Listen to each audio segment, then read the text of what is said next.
d'1,3 million candidats se présentent aux différents examens scolaires 2018-2019 de l'enseignement général et professionnel. Les épreuves écrites du BEPC se dérouleront lundi prochain. Et puis le complexe médico-psychopédagogique de la Page Blanche sera bientôt opérationnel. Il pourra accueillir 150 enfants en situation de handicap intellectuel et psychomoteur. Bonsoir et bienvenue dans le 19h. Ils sont 1 302 026 candidats cette année à frapper aux portes du collège, du lycée, de l'université, grande école et école professionnelle. Les candidats au CEPE, BPC, BAC et autres brevets et certificats sont en pleine révision. La tutelle a rencontré les responsables de l'enseignement général et professionnel aujourd'hui pour les informer sur la conduite à tenir quant au bon déroulement de ces examens scolaires. Le reportage de Clément Boko. 1 289 603 candidats se présenteront aux différents examens pour la session 2018-2019 au titre de l'enseignement général. L'enseignement technique et la formation professionnelle présentent 12 423 candidats, soit un total de 1 302 026 candidats. L'annonce a été faite ce samedi 15 juin lors du lancement des examens scolaires par la tutelle. Pour freiner le phénomène de tricherie aux examens, les autorités académiques recommandent le civisme et l'engagement de tous comme levier d'optimisation des examens scolaires. À ceux donc qui veulent dévoyer nos évaluations certificatives nationales, je voudrais rappeler avec détermination à traquer et à éradiquer tout acte d'extorsion de fonds aux candidats ou à leurs parents, la corruption, l'utilisation de supports de communication numérique et des réseaux sociaux à des fins de fraude et toute autre forme de tricherie. Plusieurs mesures ont été arrêtées pour le bon déroulement des examens et concours. Il s'agit d'une opération de dématérialisation qui supprime l'usage des livrets scolaires aux délibérations. Il n'est donc plus question de transporter des centaines de cartons de livrets des établissements scolaires vers les centres de composition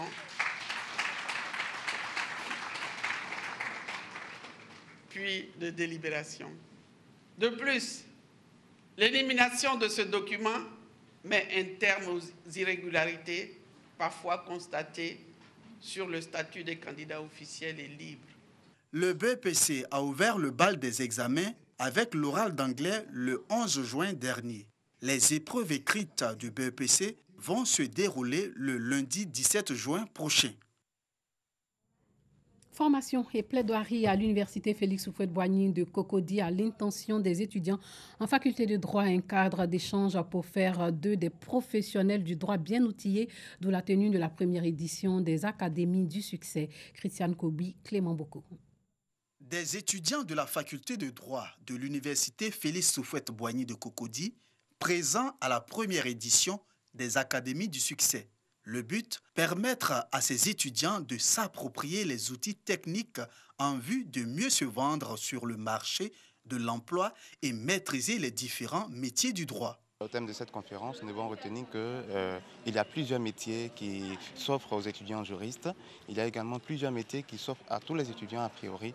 Il faille que chaque étudiant parte se renseigner et se former en fonction de leur métier qu'il voudrait embrasser plus tard.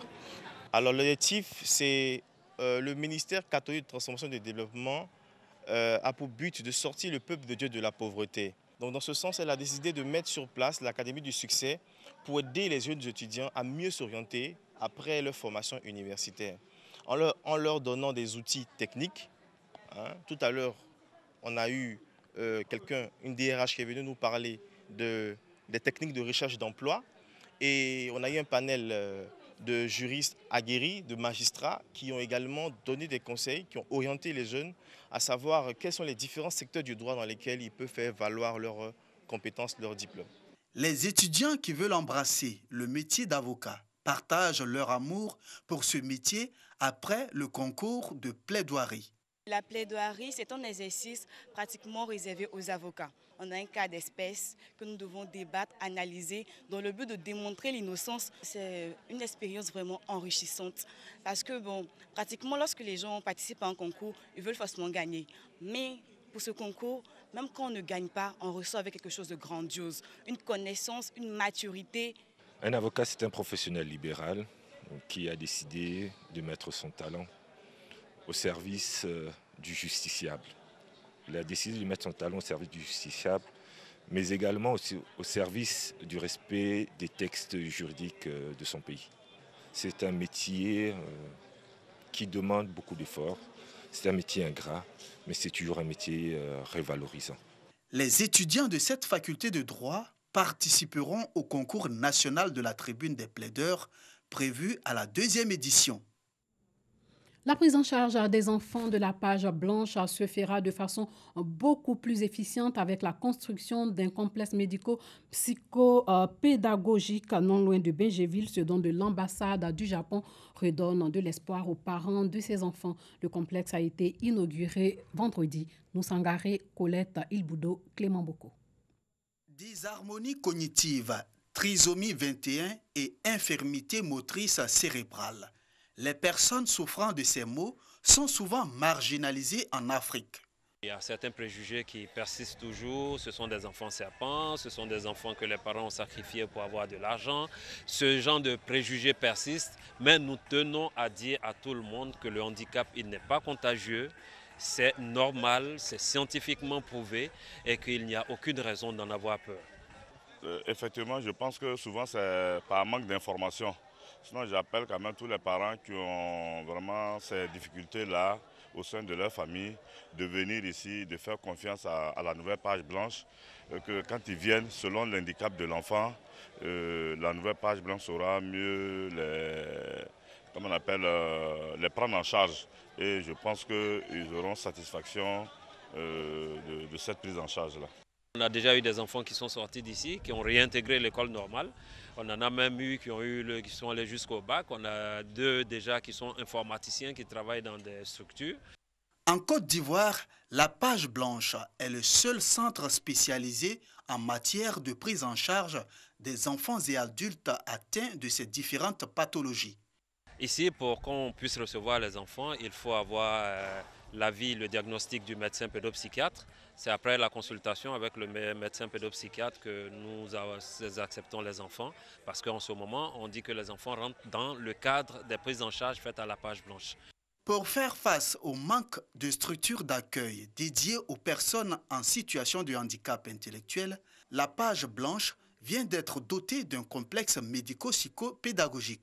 Situé dans la commune de Bingerville, ce complexe est construit sur une superficie de 4000 m².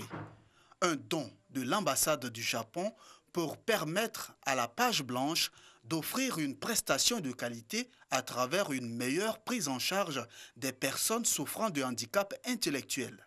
On voudrait continuer les 2 mêmes projets en même temps pour réaliser le développement économique de la Côte d'Ivoire et aussi d'intensifier davantage les liens d'amitié entre le Japon et le Côte d'Ivoire.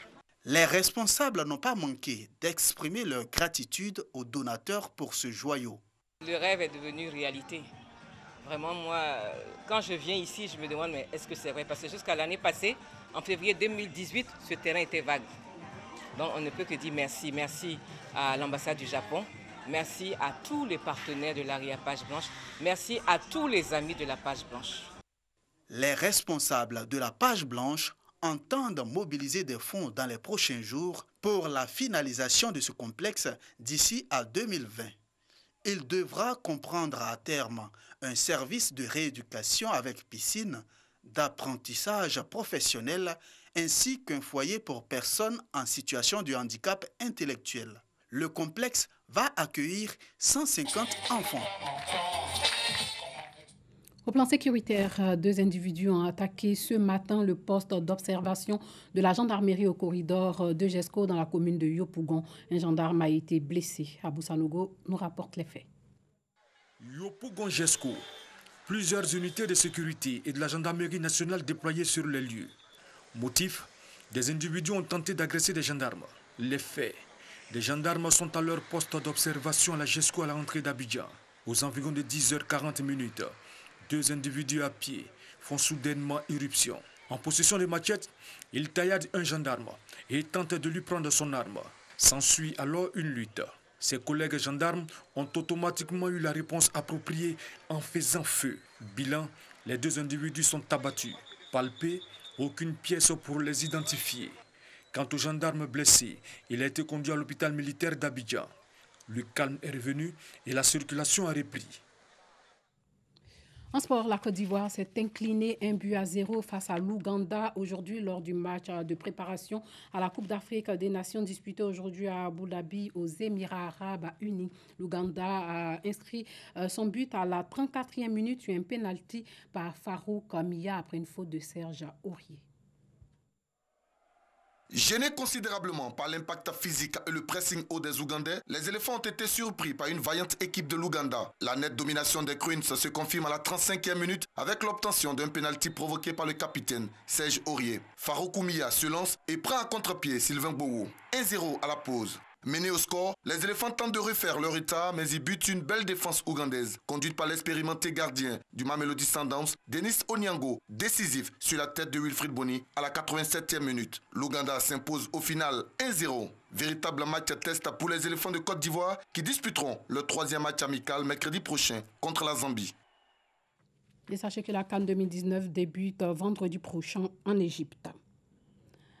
Au moins 2 personnes ont été tuées ce matin à Savè, dans le centre du Bénin, alors que les forces de sécurité tentaient de déloger les opposants qui ont dressé des barricades et bloquent la route nationale depuis mardi. 7 autres personnes ont été blessées. La route a été débloquée, mais c'est la panique dans cette commune moyenne du centre du Bénin.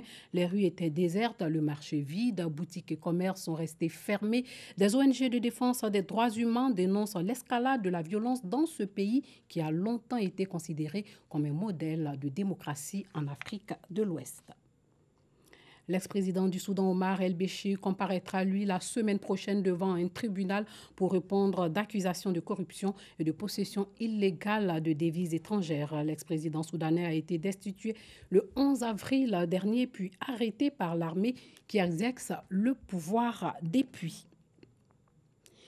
Et puis à Jalalabad, en Afghanistan, 7 enfants d'une même famille sont mutilés après avoir joué avec une roquette non désamorcée trouvée sur le chemin de l'école. Un spectacle commun dans ce pays miné par les conflits armés. Un an après, la famille raconte les traumatismes et les blessures irréversibles. Une famille d'amputés tente de se reconstruire en Afghanistan. Il y a 1 an, ces enfants trouvent une roquette sur le chemin de l'école. Alors qu'ils s'en saisissent, la charge explose sur 10 enfants. Seuls 7 ont survécu. Tous ont perdu au moins un membre aujourd'hui. Ils peinent toujours à s'adapter. Le jour de l'explosion, c'était une mauvaise journée. J'ai vu mes frères et sœurs dégoulinant de sang allongés au sol. Toute ma famille a été détruite. Au moment de l'explosion, j'ai essayé de me lever et de rentrer à la maison. Mais en essayant de marcher, je me suis rendu compte qu'il me manquait une jambe. Depuis l'accident, les enfants sont scolarisés à la maison. Mais parfois, ils se rendent à l'école pour leur examen. Le voyage est difficile et douloureux. Je suis triste quand je vois les filles aller à l'école. Je ne peux pas marcher comme elles. Le gouvernement afghan et les talibans doivent se réunir et trouver un accord de paix, pour qu'aucun autre enfant ne se fasse tuer ou devienne handicapé à cause de la guerre. Jalalabad, 30 avril 2018. Après l'explosion, les enfants ont été soignés à l'hôpital de Jalalabad. Des décennies de conflits ont laissé l'Afghanistan truffé de mines et d'obus non désamorcés. En 2018, selon l'ONU, plus de 900 enfants ont été tués et 7000 blessés. Il s'agit de l'année la plus meurtrière pour les civils.